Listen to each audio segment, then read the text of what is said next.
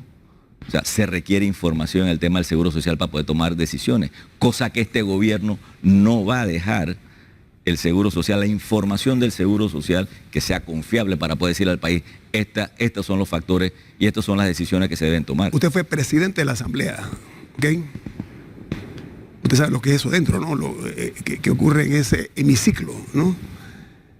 ¿Usted estará dispuesto a exigirle a los diputados del PRD que presenten ellos sus planillas, todas las planillas? Por supuesto. ¿Sí? Sí, es un deber, o sea, hay que rendirle cuenta al país, porque esos recursos no son de nosotros. Entonces sí, es una obligación, pero un deber. El partido está en manos, el PRD y todos los otros dos partidos están en manos de los diputados. No sería dispararse en el pie usted decir a los diputados PRD que muestren la planilla para... No es que sea dispararse, es un deber. O sea, aquí no podemos estar mirando para otro lado cosas que se tienen que hacer en una democracia. ¿Y por qué no lo han hecho? A su juicio, ¿por qué no lo han hecho? Bueno, sí, habría que preguntarle a cada uno de los diputados, ¿no? Digo, me parece es una obligación y obviamente en un proceso electoral van a tener que hacerlo. Ver, es más, ya hay algunos que han estado presentando. Okay. Usted fue ministro del MIDA, de Desarrollo Agropecuario. Ese sector en particular, mientras otros países se enrumban a asegurar lo que se llama la capacidad alimenticia o alimentaria de sus súbditos, la seguridad, gracias. Panamá ha marchado a contrapelo y vemos que se encuentra el sector en una situación casi que ruinosa. Usted conoce el monstruo por dentro, ¿qué haría usted al respecto como presidente? El sector está agonizando, eso es una realidad. Okay. Coyunturalmente tiene que poner orden al desorden de las importaciones. O sea, eso es, entrando al gobierno, hay que ponerle orden a ese desorden. No se puede estar importando en un momento que se está cosechando, eso no tiene lógica, eso es, como digo, mencionado yo en muchas reuniones, es arrancarle el corazón a la familia de nuestros productores. Eso es por un lado. Por otro lado, se requiere construir una política de Estado, o sea, que vaya mucho más allá de un gobierno para no estar improvisando. Cada vez que sube un ministro o un presidente, se cambia todo. Entonces se requiere en ese tema y otros temas más, una política que vaya 15, 20 años, que se sepa, productores del país, esta es la política agropecuaria de Panamá. ¿Cuáles serían los primeros pasos que usted daría, señor Cortizo? El primer paso, orden a las importaciones. Okay. El otro, convocar y construir esa política a largo plazo. El sector lo está necesitando. Lo otro, asegurar mercadeo. Nosotros requerimos, por ejemplo, y he planteado un programa que vamos a implementar, que es Estudiar sin Hambre. Que básicamente ese programa viene del de Estados Unidos, que es From Farm to School, de la finca a la escuela. Y la idea es comprar, o sea, productos panameños de calidad, y estoy resaltando calidad, no solamente para las escuelas. En este caso, el programa Estudiar sin Hambre sería para las escuelas, pero también, por ejemplo, para la policía, centro penitenciario, hospitales. Consumir los productos nuestros. Sí, de calidad. Lo otro, leche, esa que se entrega en las escuelas, leche que adquiere el Estado, exigirle a las procesadoras que esa leche tiene que ser 100% panameña, no 30% que no sabemos dónde viene con una cantidad de saborizantes, 100% panameña. Eso es por un lado. Por otro lado, invertir en agrotecnología significa producir más con menos. Eso es muy importante. Tú tienes ahora mismo lecherías que están en nivel del mar, trópico, que te están rindiendo alrededor de 20, 25 litros por vaca. Eso para las condiciones climáticas de Panamá, para las condiciones climáticas de Panamá es bueno. Nada comparado con tierras altas, nada comparado con tierras altas. Lo otro importante, la captura, la cosecha de agua. Llueve mucho en la época lluviosa, viene la época seca y tenemos problemas de sequía, no la capturamos, no embalsamos. Retener se llama cosechar. A mí me gusta decir capturar porque la gente entiende mejor. O sea, que esa agua, la lluvia, o sea, buscar la manera de hacer embalses. El lugar que vaya al mar que quede retenida. Eso. Y lo otro, bueno, un crédito que sea ágil y oportuno, ¿no? Usted Cuando era ministro de Desarrollo Agropecuario, recuerdo que usted utilizaba mucho la frase de seguridad alimentaria. No, y la otra era panameño con orgullo consume lo tuyo. Pero quiero enfocarme en la seguridad alimentaria, porque Importante. creo que usted muchas veces lo mencionó, claro, después ya salió del ministerio y no he escuchado a ningún otro ministro hablar de ese tema, y me parecía muy importante porque resguardaba en ese principio, cuando era ministro, el hecho de que debíamos como país tener una soberanía alimentaria. O sea, no solamente depender de lo que importamos o de lo que vayamos a exportar, sino la capacidad interna de no tener que depender en un momento de urgencia de los de afuera para poder alimentarnos. ¿En qué quedó eso? O sea, Bueno, ¿dónde entra esto de su plan, siendo usted ya presidente de la República, de ganar las elecciones? Eso es óptimo. Lo que acabas de mencionar es lo óptimo, pero la realidad es otra. Nosotros no somos autosuficientes. En un momento, por ejemplo, la época del general Torrijos, en el caso de arroz, inclusive aquí se llegó a exportar arroz panameño. Pero ¿no en cree este que debemos momento, llevar hacia eso? ¿Hacia eso? Sí, hacia eso. No, cuando yo hablo de ordenar ese desorden que hay en importaciones, no estamos hablando de parar importaciones, estamos hablando de, en un debido momento, que no sea cuando se está cosechando, poder importar lo que se necesita, porque en efecto no somos autosuficientes. Entonces yo no puedo llegar aquí y decirle vamos a parar las importaciones, porque eso sería echar Pero que hay cuentos. un relajo con los calendarios. No, sí hay. O sea, hay un relajo. O Por sea, eso el digo, MIDA tiene hay- un calendario de cosecha y el INMA ahora se inventó su calendario No, de cosecha. no. Y chocan. No, pero Chocan. ese relajo se para a partir del 1 de julio del 2019 con Nito Cortizo presidente. Si gana, pues, gana. Llega hasta allá y Nito gana. Cortizo presidente. Claro. A ver, usted se reunió con unos 500 jóvenes del PRD. Eso trascendió en las noticias. Usted dijo puntualmente que la juventud es el futuro del país, más o menos ese es el contexto, ¿no? El futuro de Panamá fue lo que usted dijo. Habló de una educación integral. Sí, correcto. ¿Cómo haría usted para lograr ese anhelado propósito De de educación. elevar los niveles del pensum académico y la misma calidad de la educación pública, no la, Sí. no la privada? Antes de entrar en eso, déjame decirte que esa fue una reunión muy bonita, porque sí, había más de 500 jóvenes de diferentes partes, de esos 5 Panamá que siempre menciono yo, y jóvenes muy motivados, muy motivados. Y no solamente le hablé yo del futuro, ellos son el presente. El próximo gobierno tiene que tener una mezcla de jóvenes, talentosos y experiencia. Eso es muy importante. Desde el punto de vista de la pregunta de educación, mira, Ñito, dame. No existe ningún nivelador más importante para nuestra sociedad o para cualquier sociedad que una buena educación. Y una buena educación, estamos hablando de calidad en valores para la vida. Nosotros, nuestro sistema educativo es deficiente, por no decir perverso. Nosotros se está engañando a muchos jóvenes. Afortunadamente, después de más de 20 estudios, el año pasado se llega a un acuerdo, se llama Compromiso Nacional por la Educación. Más en estos momentos se está pasando en primer debate la ley para armar como una comisión, darle seguimiento a esos compromisos. Y ese es un buen paso. Yo no me atrevería a llamar ese compromiso, en este momento no me atrevería a llamarlo una política, pero se acerca y se puede validar y hay que apoyar ese compromiso que se firmó el año pasado. ¿Qué tema, si me dice a mí, Nito, cuál tú consideras de todos los temas de educación que es fundamental, el principal? Yo te puedo decir, como hijo de una educadora, y yo se lo he dicho con mucho orgullo, mi madre nada más llegó hasta 6º grado y fue educadora, y su letra y su ortografía era impecable, además de su carácter. Que nosotros tenemos que dignificar la profesión del docente, pero dignificarla significa que la formación del docente tiene que ser mucho mejor. Hay una deficiencia en la formación del docente en Panamá. Yo no quiero entrar en detalles, por ejemplo, profesores que salen, vamos a decir, como profesores de inglés, no quiero entrar en detalles de si sostiene o no sostiene una conversación en inglés.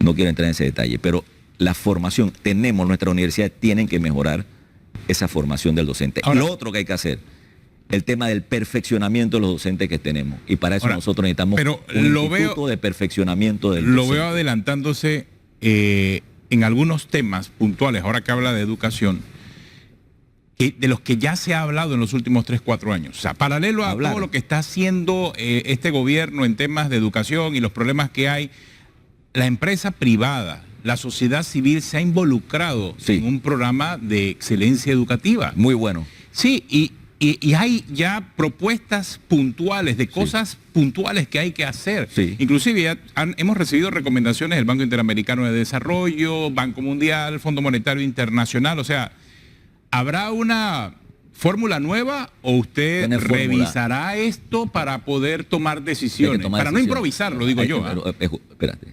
Nosotros nos hemos pasado improvisando, más de 20, en educación hemos tenido más de 20 estudios. Aquí estamos nosotros sacando muchachos que son panameños de primera categoría y el sistema nos está dando a nosotros muchachos jóvenes de segunda y tercera Es que la última categoría. vez que tuvo el PRD en el gobierno, ¿sabe cuánto sacó en educación? 4. No, 0. Sí. No. 0 porque fueron un ministro por año. Creo que fueron 4 o 5, no recuerdo. Año, sí. 5 ministros. No hay manera de avanzar así. Y encima 2 de ellos quedaron siendo investigados No por hay los manera. temas, por unos temas de educación por fibra de vidrio. Así que yo creo que allí hay un tema pendiente del PRD. Sí, está bien mirar hacia el pasado. Sí. No, es un tema pendiente del PRD. Aprender del pasado es importante. Pero lo que te quiero yo decir es lo siguiente. Era ministro en esa época, por cierto. Pero tuve 15 meses ahí, sí. Bueno. Déjame decirte algo. Conoció a 2 ministros de educación, por lo menos. Nosotros requerimos tomar decisiones en educación. O sea, hay mucho estudio. Hay más de 20 estudios en el tema de educación. Hay cosas puntuales ya que hay cosas puntuales. Tú mencionaste, fíjate tú, Ateneo, mencionaste el programa de excelencia educativa. Ustedes lo televisaron, nacional. Yo estuve en el Anayansi en Atlapa. Y voy a irme al final.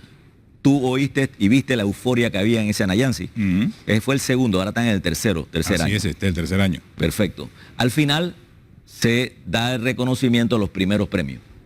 Las escuelas que resultaron primeros premios. 6º, 9º y 12º. Creo que el 12º fue el Félix Olivares. Sale el gran termómetro que te dice que 600 puntos es la nota máxima. Y después sale el termómetro para cada uno de los primeros premios de 6º, 9º y 12º. 600 puntos equivaldría a 5. Bueno, 6º, 9º y 12º sacaron entre 300 y 325 puntos. La mitad de 600, 300. La mitad de 5, 2,5. Ajá. Entonces, tenemos que estar mirando para atrás. Aprendamos del pasado, pero tomemos decisiones. Porque mientras nuestros hijos, los que están aquí, el tuyo, el de Ñito, que son unas niñas privilegiadas, mis hijos, son panameños de primera clase, seguimos nosotros filosofando y siguen jóvenes de este país, de provincia, saliendo de la escuela, no alineados con el mercado laboral. O sea, si usted yo no estoy aquí para filosofar. Toma decisiones en educación. Hay que tomar decisiones no solamente en educación, en otros temas. Específicamente en educación va a tomar decisiones. Es la estrella que va a alumbrar el gobierno de Nito Cortizo. Tengo una pausa, ya regresamos aquí en Debate Abierto. No podemos seguir filosofando.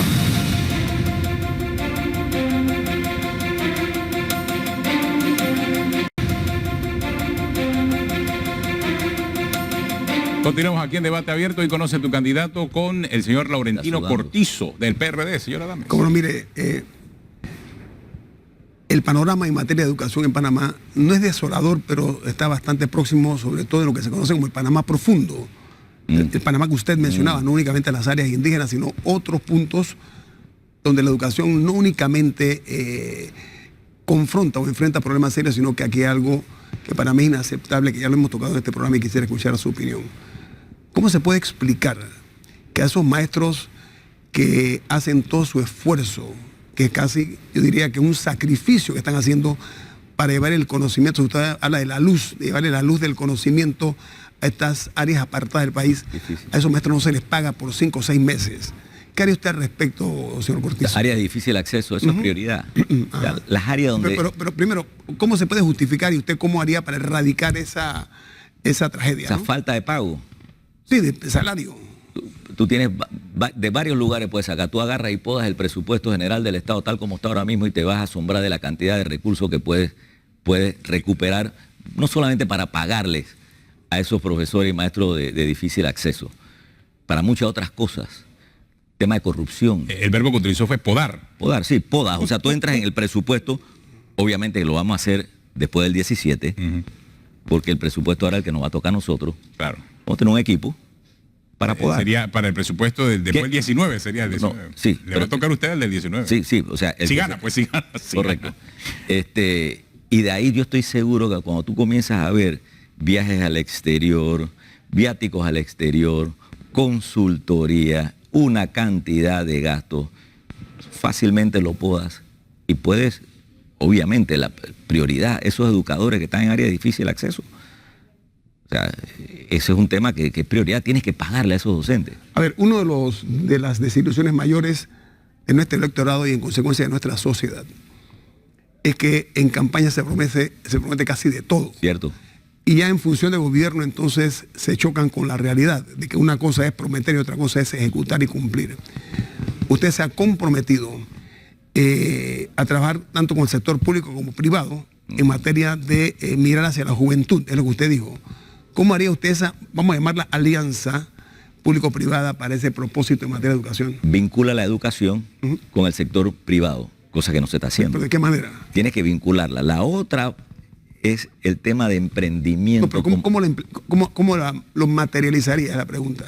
O sea, busca la manera, me educa que funcione con el sector privado y ver cómo articulas esa relación que no existe y existe en otros países, la relación de la academia con la empresa privada, para que estos muchachos puedan hacer sus prácticas. Aquí ustedes tienen, por ejemplo, en comunicación, varias muchachas que están haciendo sus prácticas.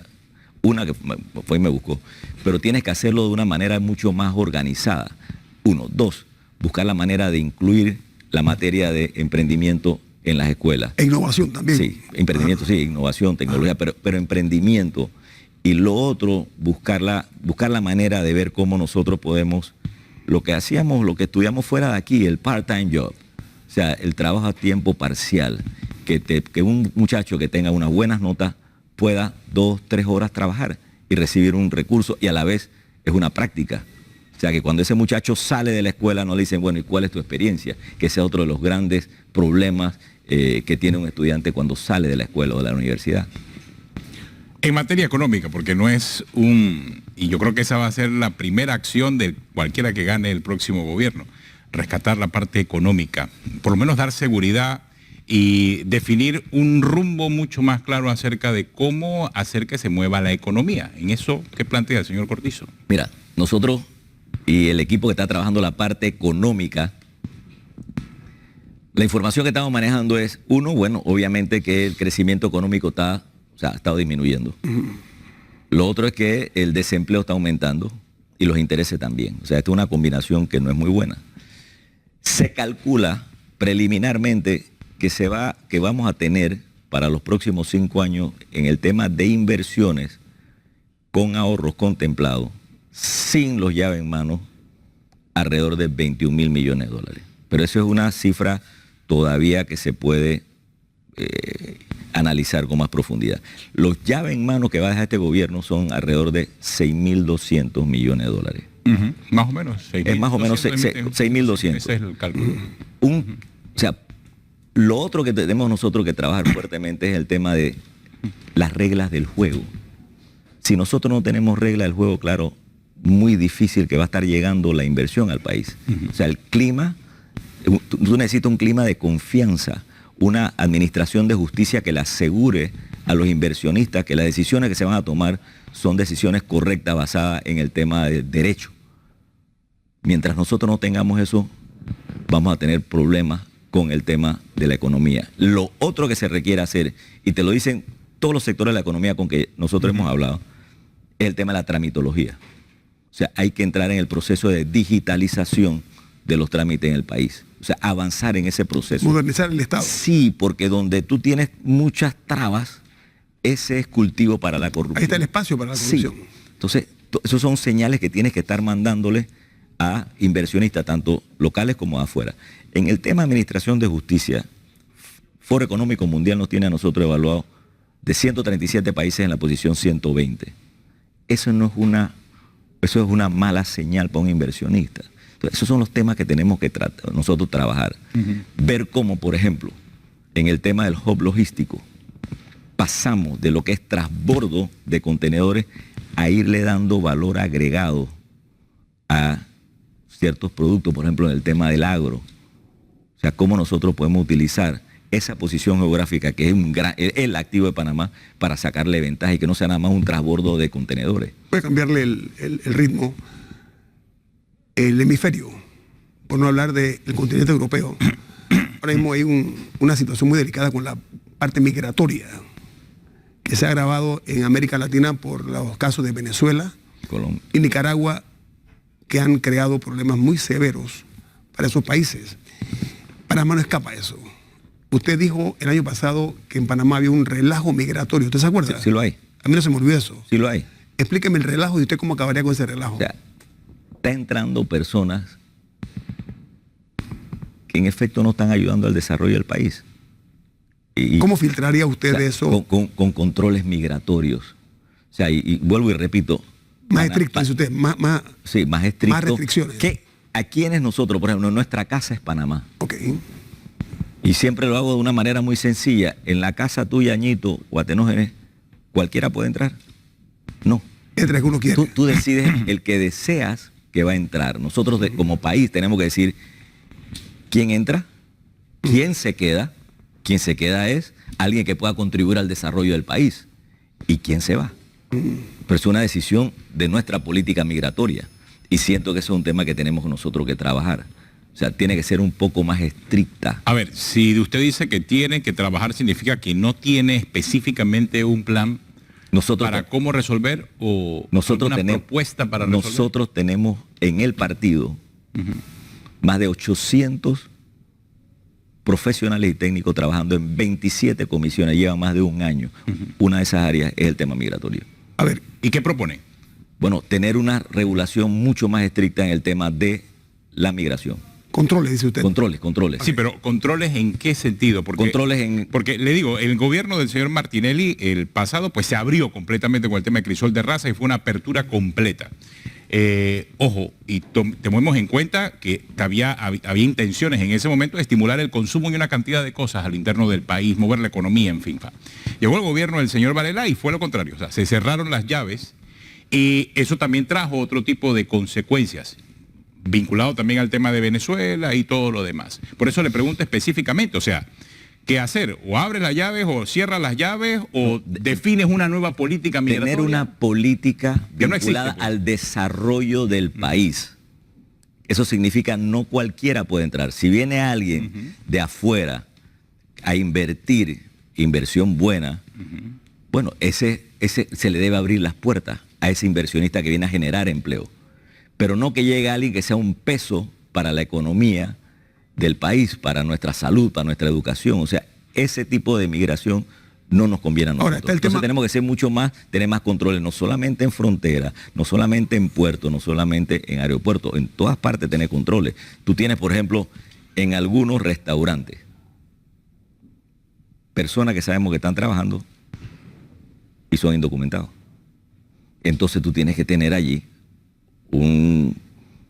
funcionarios, pero cuando inspectores que tengan mucho más. Pero cuando revisamos la cifra de esa migración, digo, para nadie es un secreto, principal China. O sea, estamos a puertas de cerrar un tratado de libre comercio con China. Y además, acabamos hace un año de tener relaciones con China, pero ya China era el mayor migrante de este país. Señor Rodríguez, pero aquí el mayor escándalo, y usted lo sabe, y lo sé yo, y lo sabe la gente que maneja información, es que el ingreso de chinos a Panamá es un gran negocio. Ha sido. Ha sido. No, es que no teníamos relaciones con China hasta hace un año y era el primer migrante de este país. Entonces, ahora, ¿cómo hacemos? ¿Sí? Era poner controles. Con los chinos. O sea, se tiene que acabar. Bueno, con los chinos nosotros tenemos una relación ahora ya diplomática. Nosotros tenemos que decirle, hey, nosotros es un país chico, es una relación de respeto y nosotros no podemos permitir que nos inunden de chinos Panamá. O sea, pero tenemos que tener nuestros propios controles. Ahora, con la parte migratoria tiene que ver también la seguridad. Hablamos de seguridad porque usted ha sido un agrio crítico de la inseguridad en este país. ¿Le parece? Al regreso. Sí, cómo no. Ok. Ya regresamos aquí en Debate Abierto. Conoce a tu candidato hoy con Laurentino Cortizo.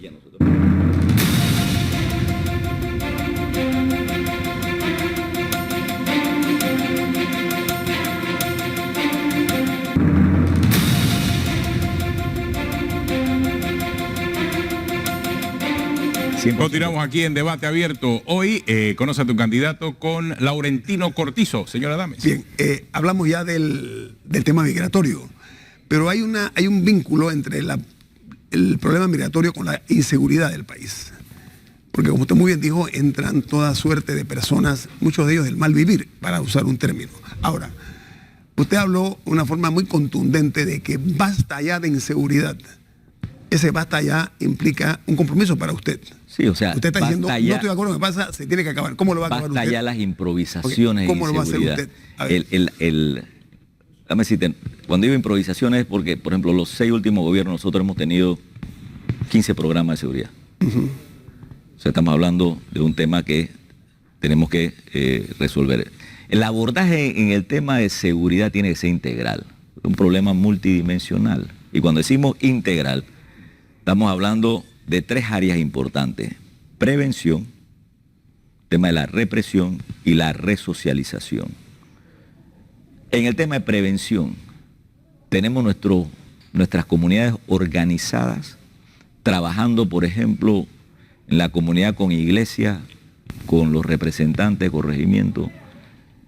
Tenemos nosotros escuelas para padres, tenemos nosotros, porque queremos buscar la manera de ver cómo minimizamos que niños se desvíen hacia el tema de la violencia, el tema de pandillas, etcétera, etcétera. Tenemos nosotros escuelas de arte y cultura en algún barrio. Tenemos nosotros escuelas oficiales de deporte, oficiales. Tenemos empresas comunitarias donde un INADE, un AMPIME y un nuevo Banco de Oportunidad de Capital Semilla, microcrédito, apoye a esas empresas barriales que le den mantenimiento y que le den luz y vida a su barrio. No, pero volvemos al tema de la inseguridad. O sea, permítame. Espérate, estoy hablando del tema de prevención. Okay. Porque el tema de la inseguridad no es solamente el tema migratorio y el tema de policía. Okay. El tema, esa es una parte, no la tenemos. La otra parte es el tema vinculado a la administración de justicia, cómo está el Ministerio Público, cómo está el órgano judicial, cómo está la policía anticipando el crimen tal como lo plantea el general Naranjo, a través de inteligencia. Colombiano, ¿no? Sí, a través de inteligencia, a través de información, a través de la tecnología. Y cómo están nuestros centros penitenciarios. Voy para allá. Los centros penitenciarios son universidades del crimen. Porque los jóvenes que llegan con delitos menores se asocian con delincuentes de alto vuelo y ahí salen ellos con un título ya de grandes ampones o delincuentes. ¿Usted no ha pensado, vía ejemplo, como hacen otros países, que en las cárceles se les enseñe, se les exija que aprendan a hacer trabajo de magistería, mecánica, ese tipo de oficios para que no estén entregados nada más al no hacer nada y en consecuencia a planear cosas malas? La resocialización. Bueno, iba para allá. Esa es parte de la resocialización. ¿Usted lo ha pensado eso, por ejemplo, de que están en la cárcel, que sean útiles, incluso que se les pague para que ayuden a su familia? ¿Usted lo ha pensado? Déjeme decir algo. Sí se ha pensado y en otros países existe. O sea, es lo que dice, nosotros no estamos inventando nada. O sea, en otros países existe. Inclusive en Panamá, la ex ministra Romero María Luisa. Sí, implementó un bonito programa en el centro femenino de rehabilitación, donde se le dio oportunidad a muchas de estas mujeres a que entraran a la universidad. E inclusive hubo un acto muy bonito donde ellas se gradúan y otro acto que fue como un desfile de modas donde ellas mismas con sus manos, claro, obviamente con personas que las capacitaron, ellas hicieron un desfile de modas de su propia, las cosas que ellas mismas hicieron, su ropa, su traje, su falda. O sea, eso se ha estado haciendo. Pero sabe que la señora Romero, qué bueno que lo toca, la señora Romero es una profesional. No, y ella no está, yo ya sé. salió de ahí. No, la exministra Romero, ella estudió ese tema, es una mujer que puso en práctica lo que aprendió, ella estudió en los Estados Unidos, en su universidad, y lo que hizo fue que le dio un giro a esa dinámica de ignorar esa triste realidad social. Entonces entra en juego ahí, ese es un acierto de este gobierno, Sí. de algunos aciertos que tengo que reconocer. En el caso de ella, ¿qué significa? Que desde el punto de vista, vamos a decir, de deporte, un buen jugador ubicado en una buena posición. Ajá. Eso se llama equipo. Pero yo quiero ir para allá. Es un caso muy aislado de este gobierno. Señor Cortizo, hay una realidad cuando los presidentes llegan al Palacio de las Garzas, primero que parece que la silla presidencial estuviera envenenada. Quítale y pon un taburete. Bueno, está envenenada, enseguida cambian. Eso suena. Me lo dijo un campesino en Olá. No, pues será por muy fácil. Dice. La triste realidad es que los presidentes llegan, digamos, hipotecados por los favores que han recibido. Nombran amigos, compañeros, copartidarios, etcétera, y muchas veces no lo hacen pensando en la capacidad del funcionario. Por eso trae el tema de la señora Romero. ¿Usted cómo acabaría con esa mala praxis que hay hoy día en la política panameña? Bueno, afortunadamente, y voy a hablar con toda claridad y lo voy a volver a repetir, en el PRD hay mucho talento. A nosotros lo que le falta a este gobierno le sobra al PRD. Y repito nuevamente, porque es un trabajo enorme, más de 800 profesionales y técnicos del PRD llevan más de un año trabajando, no solamente en Visión 2050, que ya la terminaron, sino en el trabajo que se tiene que hacer en el próximo gobierno PRD. Esa es la gran diferencia. Diferente, o sea, no es que llegue un presidente, sábelo todo. En el PRD llega un presidente acompañado de muy buenos profesionales. Independientemente de eso, y no podemos negar ese error histórico que ha tenido el PRD, pero a usted le pasó. Usted como ministro de Estado dentro de un gobierno PRD tuvo que salir al final porque no le estaban escuchando. O sea, y se estaban tomando decisiones en ese momento importantes para el futuro de la cartera que usted regentaba. ¿Cómo hacer? Y yo voy y me alineo con lo que decía el señor Adames. ¿Cómo hacer para que ese presidencialismo exacerbado que afecta al Palacio de las Garzas no lo afecte a usted? Bueno, ¿cuál es la receta que usted piensa? Ese tema del presidencialismo, estamos entrando ahora en algo que es importante e inevitable en el próximo gobierno. El nuevo orden constitucional. ¿Cómo le das un balance, un equilibrio, por ejemplo, desde el punto de vista de la construcción orgánica del Estado? ¿Qué vamos a hacer nosotros con ese poder tipo rey, monarca del presidente? Porque este es un país presidencialista. ¿Cómo le damos?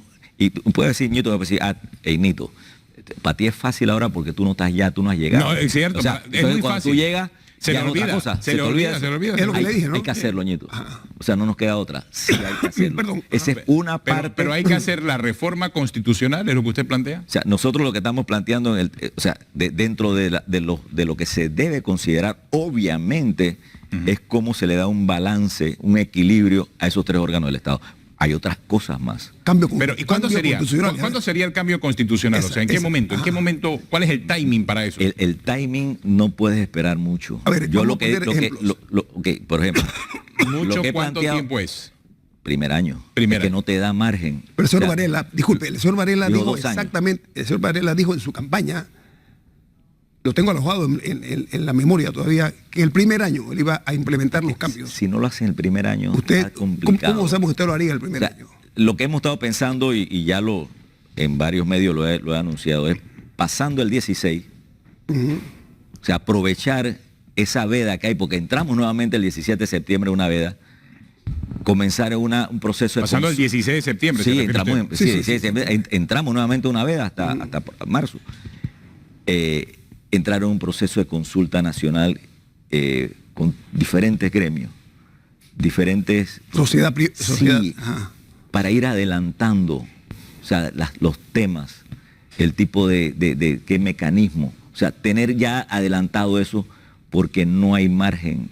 Las condiciones están, y vuelvo y repito, que lo he dicho en otro programa, no es que una nueva constitución va a acabar con los problemas de educación y de transporte, los problemas que le está quitando mucho el sueño a la gente, pero sí va a ponerle un orden a este gran desorden que hay en el país, especialmente en esos 3 órganos del Estado. ¿Y usted estaría dispuesto Hay que a hacerlo. reducir ese excesivo presidencialismo Sí, hay en que aras hacerlo. de... Tienes que darle balance, tienes que dar balance. Porque si no estás haciendo... La separación de poderes es tan necesaria en una democracia. Sí, es muy importante. Estoy hablando por el presidencialismo, que es tan fuerte que controla todos los órganos Sí, del Estado. entonces, al final, si vas a hacer más de lo mismo, quédate en tu casa. Y No pases por todo esfuerzo, toda esta... porque hay un esfuerzo. es que ese presidencialismo te lleva a querer seguir nombrando a los magistrados de la Corte Suprema de Justicia. Como Pues eso es un tema... Procurador, etcétera, ¿no? Ese es uno de los temas que obviamente se van a considerar. Yo he estado consultando, Carlos Bolívar Pedreche, he estado consultando con diferentes abogados. Obviamente se requiere una consulta mucho más amplia.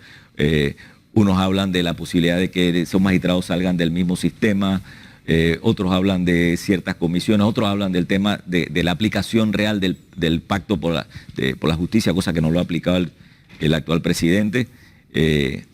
Hablan de 75 años, de subir la edad a 45 y llevarlo hasta 75 años. O sea, son temas que tenemos que ponernos de acuerdo. No puede ser una sola persona que le diga al país, esto es lo que vamos a hacer. Pero tiene que haber un acto de desprendimiento, me explico por qué. Ah, sí, claro. En Panamá hay casi un presidencialismo imperial. Aquí parecen emperadores los presidentes. Cierto. Pero permítame.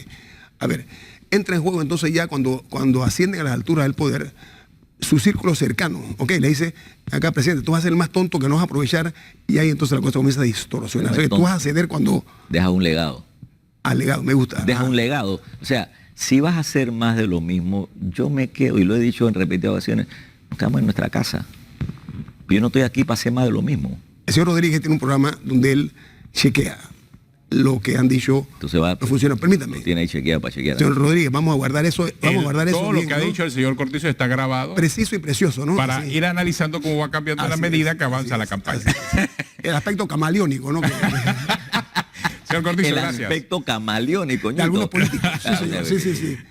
Lo hemos demostrado aquí con el programa que hace el señor Hombre. Rodríguez. Cuátenos, Muchas gracias por acompañarnos. Oye, gracias señor a ustedes Cortizo. por esta Ha sido conversación. interesante la conversación y vamos a ver qué ocurre, porque Y de por- aquí al 16 de más. Y pongan el aire. Sí. El aire ¿Es acondicionado. una denuncia pública usted que está haciendo? Es una denuncia porque la verdad que hace calor aquí, ¿no? Sí.